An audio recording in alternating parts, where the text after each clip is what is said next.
Death's vessel, a haunting pact for vengeance. Ethan sat on the edge of his cot, staring at the cracked wall of his prison cell. The faint hum of the facility at night, a mix of distant footsteps, muffled voices, and the clinking of keys, usually lulled him into a numb routine. But tonight felt different. There was an unnatural chill in the air. A strange whisper danced at the edges of his hearing. It wasn't like the murmurs from other cells or the usual sounds of restless inmates. This voice was closer, intimate, yet distorted, like it came from everywhere and nowhere at once.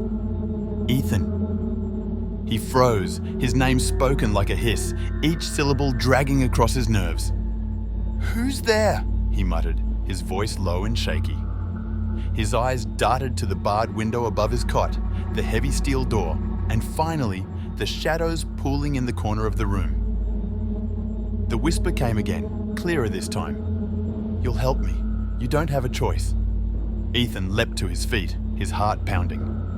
"What do you want?" His voice cracked, betraying the fear coursing through him. From the shadows, a figure began to take shape. It wasn't solid, more like smoke forming the outline of a man. The figure's eyes burned with a faint, eerie glow. "I'm Marcus," it said, the voice deep and resonant, "and you're going to make things right." Ethan stumbled back, his legs hitting the cot. "What are you talking about? What do you want from me?" Marcus stepped forward, his form solidifying. He was tall, his face lined with fury and pain. "I was executed for a crime I didn't commit. They lied. They framed me, and now they'll pay." Ethan shook his head. "You've got the wrong guy. I can't help you. I don't want anything to do with this." Marcus's expression hardened. "You don't have a choice. I need your body. And you'll watch." Before Ethan could respond, Marcus lunged. The smoky form surged toward him, engulfing him in darkness. Ethan screamed as a cold, crushing force wrapped around his chest, pushing him down onto the cot. His body convulsed, and his vision blurred as Marcus's voice echoed in his mind. "Don't fight it. You'll only make this harder." Ethan's movement stilled. He was no longer in control. His own hands clenched into fists, his legs moved without his consent, and his breaths came in short, ragged gasps. "No, stop!" Ethan shouted internally, but his voice was drowned out by Marcus's overpowering presence. The cell door groaned. The lock clicked open, though no key had been turned. Marcus smiled, using Ethan's face to do it. "Let's begin." Ethan's body stepped out of the cell, his heart racing in terror.